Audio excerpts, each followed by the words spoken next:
We are so glad you joined us today to get centered. But we have a disclaimer. Being centered really is more of an aspiration than a destination. This is a vodcast where we'll be discussing all things mind and body, mental health, physical well-being, parenting, marriage, healthy touch, anger and how to handle it. What is integrative medicine? How do I meditate? What are we learning from COVID in this quarantine experience? Where do we go from here? You have questions on these topics, and we ask those same questions ourselves. So this isn't a vodcast full of answers. It's one full of discussion, because we're going to tell you right now we do not have all the answers, but we do love a rich discussion and hope you do too. We're Leila Scott and John Price, the founders of the Center for Healing Arts and Sciences, and this vodcast is hosted by our amazing team, which is comprised of an integrative group of therapists offering individual, couples, family, depth therapy, and offers support groups for men, women, teens, young professionals, and others. Chinese medicine practitioners offering acupuncture, herbal medicine, food therapy, lifestyle advice, and last but not least, our mindfulness meditation and spirituality guide. Be sure to reach out to us to let us know other topics you'd like to hear us discuss, or to let us know if you'd like to work with our integrative team. We are here for you and offering virtual care as well as home delivery of wellness self-care packages during this time of physical separation. Give us a shout at 713-526-4444 and be sure to follow us on social at Center for HAS. And now, please enjoy the show. Welcome to Get Centered, where the practitioners and clinicians from the Center for the Healing Arts and Sciences get together and talk about topics. The topic of the week today is money, and Eduardo Salcedo is going to be our quarterback, reluctant quarterback. And we're going to talk about this topic, dive deep. Be sure to like, subscribe to the page. Go check out our Facebook page. Go check out our Instagram page. The handles will be below, somewhere down here. And for the time being, thanks for joining us. Check out all the other episodes. And we're excited you're here, and we're excited to be having this discussion. Thank you all for being here. Thank you guys for being here. And let's get cracking. Eduardo. Yeah, thanks, John. Why don't you tee us up, man? Yeah, so on the topic of money, we culturally and maybe amongst ourselves talk about money in sort of a superficial way. Typically, we talk about it in terms of too much or not enough, where I don't have enough and everybody else has too much. But I think I want to take a different tact and maybe explore money in a way that isn't always contemplated, and it's money as a symbol. And so I want to maybe spend the next few minutes going around the group and getting some thoughts on what money might mean symbolically. So if you've got an idea, shoot it out. As an acupuncturist, I can't help but think of it as energy. It's a form of energy and an energy exchange, but also just practically, I think of it as opportunity. And with opportunity comes freedom. So I hope that's not too many answers. It's good. Yeah, I got a long list here. I've been contemplating who's next. I want to see if I can lay all these out, or if you're going to guess any of my. One of mine is illusion of safety. Ooh, I didn't have that one, man. And then I have some others, but let's see if store them up for later. Yeah. I mean, when money comes up in dreams of clients, I think it's very subjective what their relationship to money was with their family of origin, what it is now. But a lot of times it's independence, which sort of goes into a little bit of what Ariel said, the illusion of safety, independence, and also freedom, like Leila Scott said. Yes, it's my turn. I would say, oh my God, you guys have literally pinpointed all the things that I was going to say. Yeah. There's so much for the list, right? I think it's also might go into admiration and, our roles and values and the self-esteem that we have for ourselves, maybe, and kind of how we place value. Oh, you paused. very important point. I know she's about to go into it. This is great. Gia, we're going to continue going while you're in a mannequin-esque position. She was about to reveal the secrets of the universe, I know, and that was just not acceptable. The deepest moment it was going to have. Let me add just a couple of things to the list, and then ironically, Gia's going to wow it all. So I wrote down. I noticed that with clients, oftentimes it's worthiness. There's a kind of self-worth, net worth kind of thing that gets tied together. But then, of course, the material component, there is matter associated with it. Value, access, power, attention, status, and security.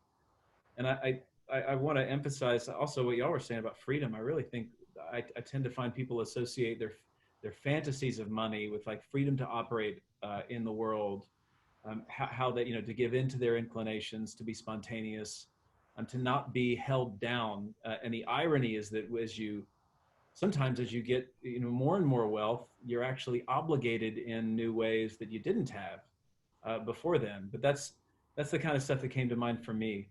How are we doing, Eddie? What do you think? No, those were great. And what I'll say is everybody's right and everybody's wrong on these things. It's whatever somebody's symbolic attachment to money is going to be right.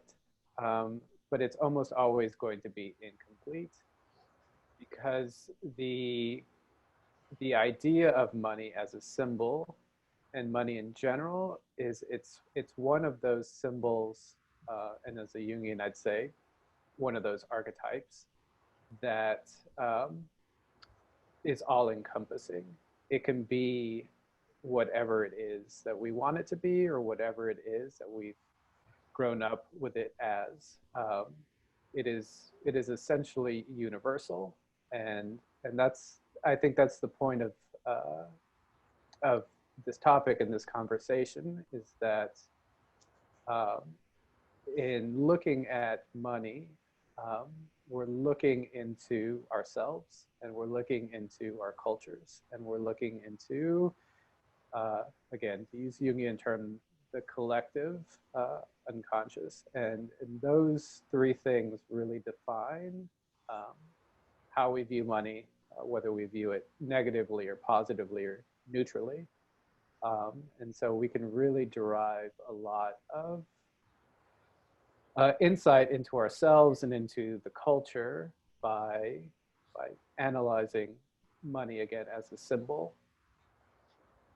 And so I guess I'd like to ask, maybe from a collective perspective,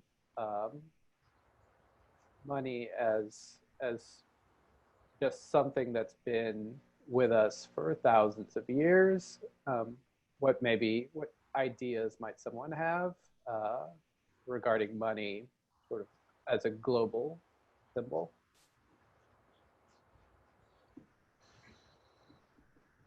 When we were talking about this, Eddie, you dropped the idea about doing money, and the first thing that I thought of, it was an interview I heard a long time ago, and this may be jumping the gun, so tell me if it's jumping the gun too much, but it's how collectively money has migrated from the material to the abstract. And that's I think one of the most interesting things is that I was trying to pay some bills today, and it's this mysterious digital transaction where one institution is talking to the other institution, and they're just sending each other hash marks on a digital platform. It means something because it means something to us, right? I find to be like radical. Is that with what you're talking Yeah, about? no, that's right on, particularly with the collective, because as you study the history of money, and there's no real clear history because there's no consensus in the literature as to when this started. But some of the ideas that resonate with me was, when we look back, and we were hunter-gatherers, and we didn't need to rely on others for our subsistence. Money was used in a religious context. So there was a sacrifice made of something. It was either some crop or an animal. Many cultures, it's the bull, and it was a religious sacrifice. And as we evolved and cities came into the fore, that exchange of a bull for the religious sacrifice turned into something more material, a coin. And then that coin turned into a symbol of the emperor or the king. And then eventually that coin turned into a symbol of something material, gold, silver. And then again, we morphed, and that coin turned into a symbol of the country and the people behind the country. And that's kind of where we are now. We've got paper not really backed by anything, but essentially backed by people's beliefs in the value of the economy of a country, which is essentially the people of a country. And so we've gone from this religious aspect to a material aspect. And we've created a dichotomy with money, one that is somewhat spiritual and somewhat material. And I guess in our Jungian concepts, we would say, while it's viewed as both material and spiritual, it's neither, and it's both at the same time. And so when we're looking at money now as a symbol, it's are we placing some spiritual value to it? Are we placing some material value to it? Are we, none or both? And it's in that discovery, it's in that contemplation of how we view this money, where we can really do some work personally. And so that, I think that would be the collective side of it. Does anybody have any thoughts on any of those points? I just think it's so interesting how we all are willing to abide by this one universal, sort of law of money.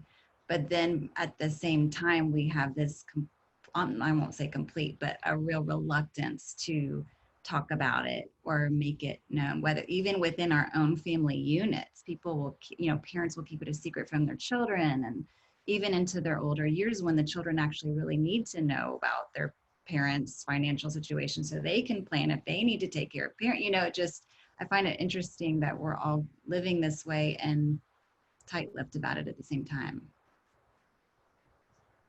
Yeah, absolutely, Leila Scott. That takes us kind of into the next phase, from the collective to the cultural. Can I jump in before you go to the next phase, Eddie? Because I wanted you to define something, because I'm sitting in the seat of somebody listening and going, well, what the hell do you mean by money is spiritual? Could you speak about that for a second? Yeah, well, so you take it back to the very beginning, and it was a sacrifice, essentially a sacrifice to the gods. That's what totally. But how does that show up today in modern spirituality, or how are you imagining that in modernism? So how do I imagine money as a spiritual? Yeah. Okay. So, and it's the idea of sacrifice, because the idea of sacrifice is giving something with no real expectation of getting something back. And sometimes we use money as a way to get something back, and sometimes we money as a way of truly making a sacrifice for the good of ourselves or for the good of somebody else. And so there's definitely a spiritual aspect there. You can look at the idea of tithing. In the Judeo-Christian world, it's, we are maybe asked, told, cajoled into giving to the church to increase the spiritual world. And so I think I would say personally, and a lot of the people that I speak to, is we've lost in our religious institutions, we've lost that connection to making the sacrifice for the spiritual growth. For spiritual growth, it just seems like it's a money machine. Because now we tied to insurance companies. Yeah, yeah. Where is the consciousness in spending the money? Is it just a material thing? We're contributing to keeping the lights on, or are we giving this money so that we can enter into the spiritual world? So. Wow, so it's almost like symbolically what you attribute to money actually kind of makes it what it is in some way. Mm-hmm. So because Absolutely. the same, I don't know, whatever, however much money donation to the church can be, okay, I'm just doing what I need to do because they said I need to, or whatever. I'll feel bad otherwise, or because otherwise I don't get access, right? Yeah. Or it can be that same amount of money is like, no, this is a reflection of my values. This is something that, like, when I look at my expenses at the end of the year, that is in some way a reflection of my values, right? My budget is a reflection of that. So if I don't have that line there, then how is that an expression of my energy and what I value? So I think very that's different thing. exactly right. Yeah. That's reminding me of a friend who she didn't have the best relationship with the church. She felt injured by the church. And so instead of tithing the church, she would tithe her healers, if she went to see a masseuse regularly or an acupuncturist or, and they had a hard time receiving on that what felt like a gift. But she said, no, this is where my money should go, what I believe in. Just interesting. I'd never heard of that before. Yeah. And when I started as a psychotherapist, it became very clear to me that I had I kind of was more of a hippie. I was like, wanting to live spontaneously and, be like Caine in Kung Fu and roam the earth and, just never need anything. What do you mean by was? Leela's got to help me out a lot, just evaluating that, because I realized that I was carrying with me an unconscious resistance to talking about money, to the way I envision money. I did not, growing up, I didn't have a lot of experience. I'm also not a detailed person. And so things like money and the concrete, I'm into like art and abstraction. And so being a psychotherapist has been very helpful to sit with people and actually talk about money. And, it started in conversations with Leela Scott, where she's challenging me and we're having these very interesting kind of openings. And then as I sit with people, and I feel very able to talk openly about money and to challenge people now. And so I have a personal experience with what it's like to evaluate the kind of energy that money has in my life and what I project onto it, and how that's more reflective of what's going on with me than what's actually out there in this kind of paper or digital product. Yeah.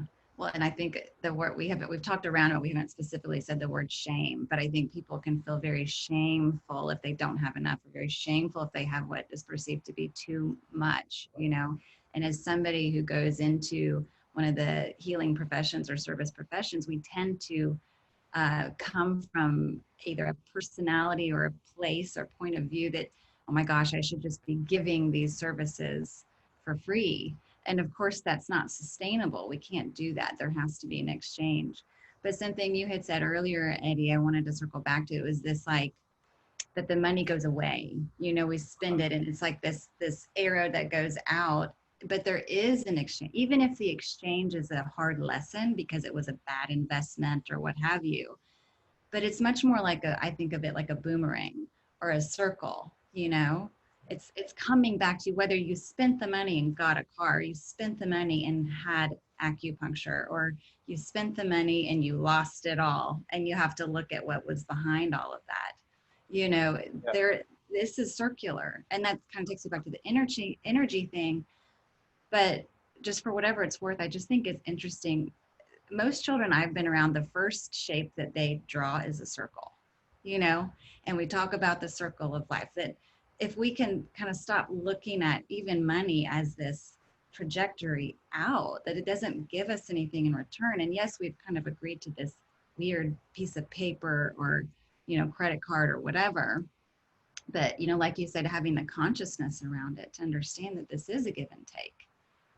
Yeah, so both John and Leela Scott bring up two good points. So John was bringing up the idea of talking about it in imagination. And when we look at money in terms of it both being a spiritual religious symbol and also a concrete symbol, it's helpful to look at it in this way. Money helps, and I'll use potentially dangerous word, but money helps the soul imagine, but it also makes it concrete. So we just had that imaginal idea. It's just out there, and it never has any place to land. Money helps our soul, our imagination, become concrete. But there's a vice versa to that. The soul uses money to imagine. And it's the idea of, you know, if you ever play the lottery, it's like the hours between when you buy the ticket and the numbers come out, you have all of these fantasies like, oh man, what could I do if I won? And that imaginal space right there, that's one of the true powers of money. It energizes us to think of all the possibilities. It's transformational until the numbers come out. You know, we don't win. But now back to Leela Scott's point of the circle. It's when we do the work of what is money and what can it do for us and what does it do for us, there now becomes an ethical obligation to essentially put our money where our mouth is, and use that money in a healthy, conscious way. And so the idea of shame for having too much or embarrassment for not having enough, you do that work, you figure out what those symbols mean to you, and now you've got some obligation on your part to do some work around that and get back to a balance point between the religious side of it, the spiritual side of it, and the concrete material side. I like what you were saying earlier, Leela Scott, about shame. I'm glad you brought the idea into this, because back to the worthiness piece, and Eddie, this is really inspiring something. I've been sitting with people before and they don't get the bonus they expected, or, you know, they had some really heartbreaking news about an investment, as you were saying, Leela Scott, or something. And it's like a total fragmentation of their idea of who they are. And just absolutely falling to pieces. And what's been amazing is being with people as they kind of pull themselves back together and hold that tension, and then are able to look back at that and go, oh my gosh, like I had attached all kinds of self-identity to, you know, $500, $10,000, you know, whatever it is, however much it is for whomever, you know, wherever you are financially. That is concrete, you know. I mean, they're having that experience, you know, they're having that very real, tangible. I can take their pulse and it's high as hell, and, you know, the cortisol is all over the place. They're having physiological, psychological, and spiritual, you know, like, who am I? Who is this world? I'm destined. I'm fated to fail, and I'm an unworthy person to participate in this collective world of progress and money. Right. Well, and you said the right word, and it's identity. When we begin to identify with really any symbol outside of us, we lose sight of who we really are. And in the Jungian world, we call that neurosis. If the identity gets really bad, we call it psychosis. And so that's part of that ethical obligation of understanding where money what role money plays in our life, and whether we're placing too much of our personal identity um, in that symbol. 'Cause lots of bad things happen when we get outside of ourselves. I think of it as like, does money work for you or do you work for it? You know, like who's the master? Yeah, you're bringing up for me like this idea of, idolizing, creating, looking at the money and like trying to just driving yourself towards it in an idolatrous way. Like this is what I worship. This is all I think about and do towards, as opposed to, this is part of the result of this other thing that I do, which is maybe greater than myself, that I'm striving towards, and in exchange, money comes. Exactly. And I think that gets us into sort of that second phase of our cultural unconscious. And whether we like it or not, we're our cultural identity is partly and largely a Judeo-Christian one. And if you look at all the references to money in the Bible, they're almost all negative. It's one of them was it's greater, or it's easier for a camel to thread the eye of a needle than for a rich man to gain the kingdom of heaven. That's that's a big one and very negative. Some of our popular parlance, money is the root of all evil. I think we start culturally from a position that money is negative, and we it takes some work to overcome that. I think that's where a lot of our shame comes from, that we start from this position of negativity where that's not necessarily the case. Yeah, but on the flip side, though, we also have this kind of, I like the person who has the most money is the most righteous in some way. Like, I don't know, at least we treat people like that. The person who has the most money must be the wisest. That's the person I need to go talk to figure out my problems, right? So it's kind of like a paradox in that it's kind of wrapped up. And I'm kind of trying to unlink them. Maybe we can use your help in unlinking them, because like on one hand, we want that status that comes with the money and the power and the freedom and all the things that we talked about. But on the other hand, if we get it, then it's like, oh man, am I going to be evil now? What am I setting myself up for? It's kind of like I think for me, it can put me into like a really freeze mode. And it's like, okay, well, why don't I just stay here? Here's safe. We're going to kind of in between. Yeah, that brings up two great points. That I would say, one is there's nothing wrong with having money. There's nothing inherently wrong with having money. It's the idea of what is our ethics around money? What is our obligation around money? If we are identified with money and just hoarding it because that is our identity, and the more money we have, the better person we are, the more successful we are, I'd probably have some issues with that.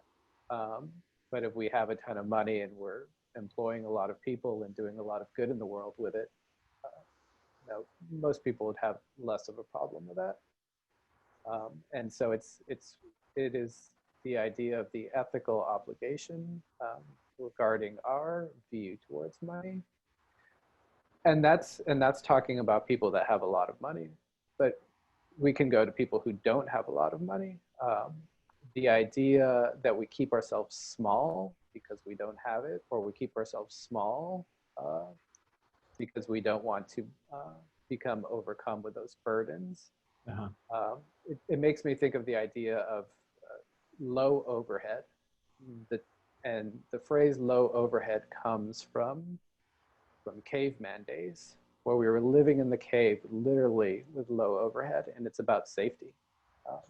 We're not coming out of our cave because we can control the things, our environment. We can control, there's nothing's going to attack us, or nothing's going to come at us from an angle that we don't have covered. And if that is maybe the symbolic view of money, you might be losing a lot of opportunity for growth, because you have to come out of your cave, you have to experience some risk, take some risk in order to grow. And so, we like to demonize people with lots of money, and maybe rightfully so in certain circumstances, but you have equal symbolic negativity on the opposite end of the spectrum. The image of Gollum comes to mind. It's really, I went to Lord of the Rings, my precious, it was such a good depiction of that kind of intensity and the greed that we put in. And I think it's a good image for that identification piece where it's like, I am nothing without this thing. And I'm now, my health is depleted, my vitality, my youth, because I have, all of my energy has gone into this. Ebenezer Scrooge is another really good image, of course, for this kind of hoarding part of us. And what I like about where you're going with this, Eddie, is that's the important piece, is that we need to talk about this as a part of us. And Gollum is a part of me. And how I allow for that to constellate is that ethical obligation I think you're getting at. That's right. I mean, when you were talking about Gollum, I had this idea of myopia, like if that's the only thing you can see, that piece of that identity, and it's just so wrapped up and this is everything, then of course you're not being conscious about it. You're not being considerate to others, Of course that's going to end up being an unhealthy relationship. But if you can broaden your perspective, use your peripheral vision, and really have a holistic view of wealth, untangle all of the historic wounds from our own families, and then of course the culture at large. What a beautiful relationship we could have with it. I mean, I've even heard some people who talk about money in more of an energetic sense say, hey, have a glass of wine and eat some chocolate when you're doing your books every week. Love money. Don't be in love with money, but love money. Enjoy the experience of paying your bills, and thank God that you have the money to pay them. And this coming and going of the wealth, I guess, the wealth exchange. Rodney, I saw you unmute for a second.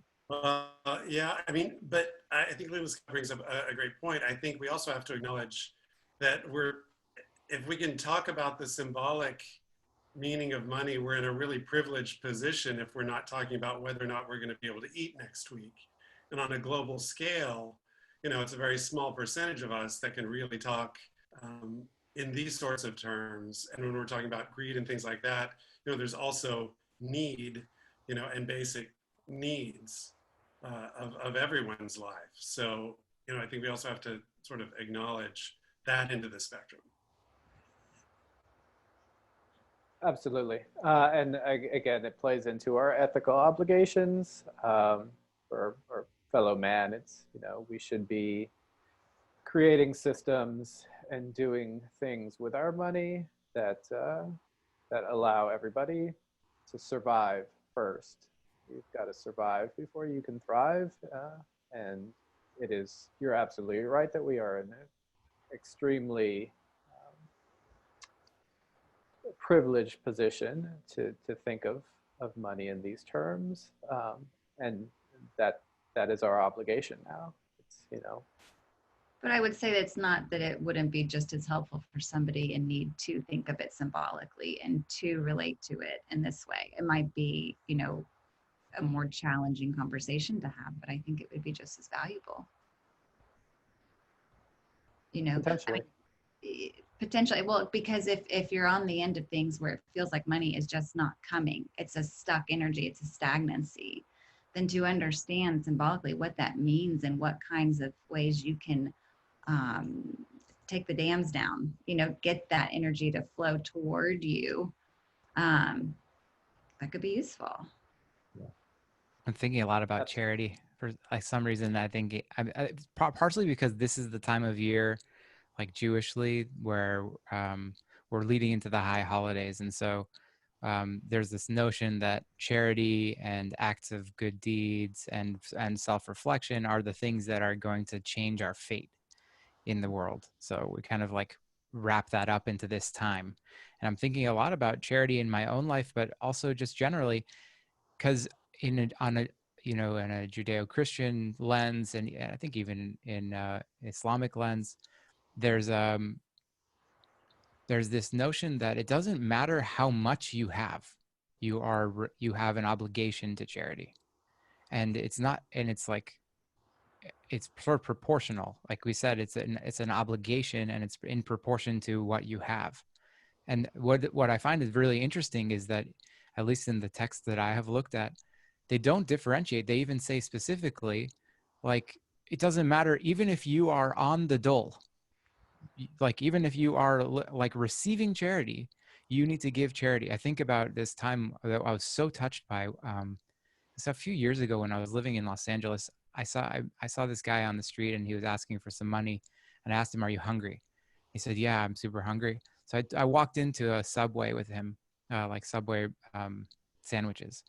And he said, "Can I get this? And can I have a soup? And can I have whatever?" And I said, "Yeah, whatever, whatever you want. Like, you're not going to break the bank with whatever you buy here." And he immediately, like, he thanked me, he blessed me, whatever it was. And it was, first of all, for me, it was like such a sweet feeling to be able to give, right? To know I have enough that I can give. And I was on student loans. I wasn't living the high life exactly at that time. I was working, but still. And then what did he do? This was like, it brought tears to my eyes. He walked across the street, and he gave half of his everything to another guy across the street. Half. This is the guy who needed it. Do you know what I mean? Like he needed it. And he walked across the street, and he gave half of it to another guy. And I was like, that's it. Because when you're giving, you understand that it brings to light how you have. Like it kind of reminds you, and that's at every level. This is a guy who's he lives on the street, so for me, it's like there's no level at which we need to stop thinking about that charity thing, because of what it does to us on a spiritual level, because of that giving. Eddie started with this conversation with a little bit of that spiritual piece, and I think that's part of it. It's like, how do I get out of this like mentality of like, I need to hoard it because tomorrow is not going to be more. I want one more story because this is really important. I'm sorry, I'm going on and on today, but it's like there's this other concept in the Torah when the Israelites are moving out of slavery and into freedom. They're wandering through the desert, and they don't have enough food. They've run out of food, and so what they say is that God brings down this manna thing from the sky every morning. There's some kind of substance on the ground that falls like the dew, and they gather it up, and it's enough to sustain them. It's like every day you have enough to sustain you, and they say that every day except for for Shabbat, don't take more than you need. They said because if you take more than you need, it will rot, it will spoil, it will fester, it will stink to high heaven, and everyone in the camp will know that you've taken more than you need. And the only day that you're allowed to take 2 portions, like more than one day's amount, basically more than what you need to survive on for that day, because it's an act of faith. Like, it's an act of faith to say there will be more tomorrow. Like, it's as if what you, Leela Scott, were saying is like, tomorrow there's going to be more, I'm going to give it here, and then it's going to come back here, and then I'm going to give it, and then it's going to come back, and like, I'll be fine. It's an act of faith to know, like you said, John, like I look at my account, and it's like, okay, you give it here, it comes in here, and then it goes out there. I never even touched my hands. Like, it's just moving around in cyberspace. I don't even know, but there's one day a week that they say you can take 2, and they say that's on the Sabbath, because you should take 2 so that you don't have to go gather on the Sabbath, so you can rest on that day. And that's only for one day a week. It's not so that you can have for the rest of the Sabbath of the rest of your life. It's saying, Like only one day a week should you do that. In contrast to every other day, take what you need only. I'm thinking about all those stories, and that's really what that guy was doing. He was showing, if I hold this sandwich till tomorrow, it's gonna rot. Like it's gonna rot. Why should I do that? Tomorrow another guy is gonna give me a sandwich, or another guy is gonna give me another dollar, or whatever it is. I'll be fine, right? There's a certain, it's gonna be fine, that we have to remind ourselves. That's a spiritual practice around money, I think, partially. It's not really a question anymore, but I'm kind of like, I'm thinking about how that ties into the charity, and what does that bring up in terms of the money and the spiritual piece of that. And man, it gets political really quickly, doesn't it?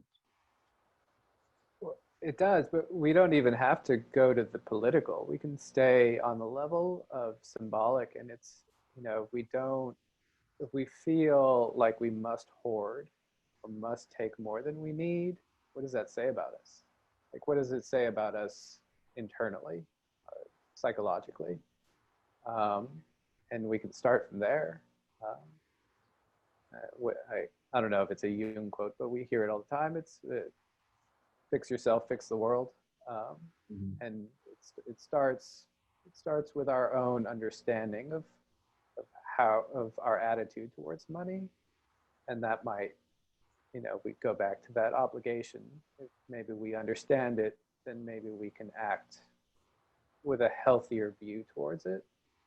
And maybe that's one person. Maybe that goes to two people. And we may have some meaningful change that way, in my opinion. Can we talk about scarcity I was just versus abundance, right? Because there's a certain mentality, even in all the things that we've been talking about. It's like there's, if that guy has all, like, billions, then what is that left? What's left for me? Kind of a thing, right? And that's not just money. That's like love. Yeah. That's all kinds of ways where we can imagine that there's a fixed amount of this thing, and that them having more means me having less. And I'm just kind of like, I want to push on that a little bit, because even though I think there's like an economic system that says like scarcity is what drives demand and whatever it is, I think we're kind of like, maybe not, right? Maybe not. Maybe this is not like a scarcity thing. Maybe there is enough for everybody. Maybe there is. I don't know. Kind of thinking about that. Yeah, I believe there's enough for everybody too, but it seems like the distribution is off. I mean, even calories, won't go too far into it because we did that last week or the week before, but the nutritional thing, I mean, there's an abundance of calories in places, and starvation happening inside. It's not even off to the side, but within this, geographical plot of abundant calories, there's starvation happening. I mean, it just makes no sense. So, but yes, I think there's the energetic understanding of it. Like, do I come from a place of scarcity, belief in scarcity, or belief in abundance, but then also practically what's happening around me? It seems to be both, of course. Well, I want to be aware of time. We've got a scarcity of it. Gia, you had a frozen moment, and then we lost you, and now you're back. You got any? You want to? No, it keeps I think the internet here is crapping out on me a little bit over here. But no, I kind of had a last minute thought, which might create a bigger thought. I mean, being an Asian American, kind of the generational lineage has always been like, that scarcity piece, but also kind of chasing after, making sure everyone has enough money, also donating to temples so that the gods and, everyone that has passed away has enough money.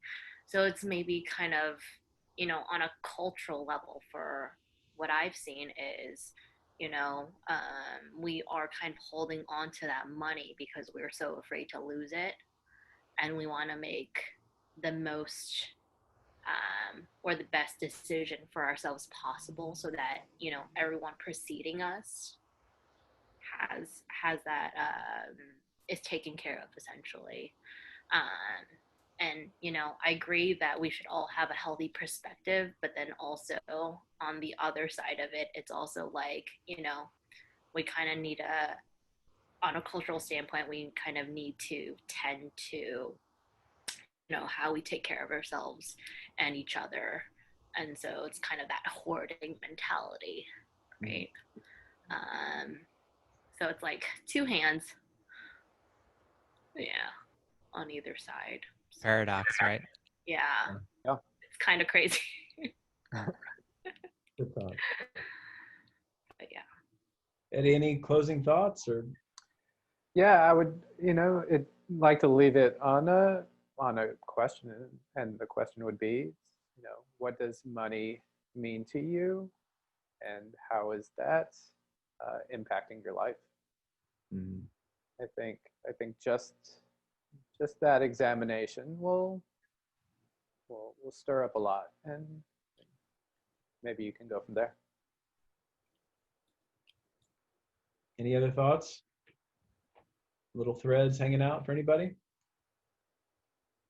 I'm aware of the time, otherwise I would speak up. Well, you got about 2-3 minutes. You can do a 90-second thing if you want. I just at some point was going to mention that how interesting it is that when people win the lottery, they often, I wrote that down. Yes. you know, and then I was in the same thought. I remembered how Seinfeld has been asked about his wealth, and he's like, look, I've had it both ways. This is better, you know, and he's very unapologetic about the lifestyle he's able to have now, and seems to also have a good relationship with fame, but that's another podcast.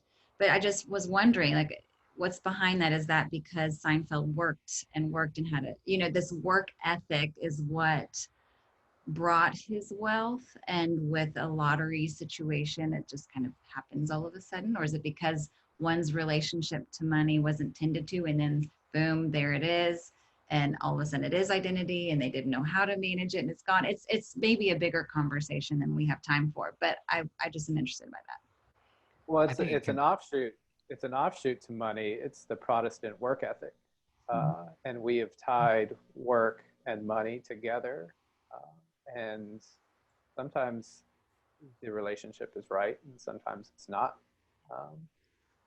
And so maybe that's a subject for another video. But the idea of work, what that brings up. That's a great topic. Yeah. Yeah. Yeah, I think it comes back to that, what you place on it, right? Like Eddie said, because if you think it's gonna save you from trouble, all troubles, like there's no there's no amount of money that's gonna save you from illness and death, and difficulty. That's just life. That's life, right? So if you think, oh, it's gonna give me this, like I'm gonna have this magical world, and then it's not magical, then it's a problem, right? Then it's really, really, really hard, much harder than it needs to be, I think. Yeah. Well, you guys are awesome. What a valuable conversation. I really appreciate you all. Thank everybody for listening. And if you have any questions, email us. Check out the description down below, and be sure to like the page, subscribe to the page, click the little bell so you get notifications. Check out our Instagram page and Facebook and website, and come back. We are doing this every week, and let us know what you'd like to hear about. John mentioned that soon we'll have a shopping page. Yeah. Yeah, we are going to have a product and shopping page and a new website that we're actually rolling out. And so we'll be talking a lot about that, but stay tuned. We've got a lot of stuff happening over here at the Center for the Healing Arts and Sciences, and we will be letting you know about all of it. So thanks for joining us, and stay tuned and come back next time. See you guys later. Thank you.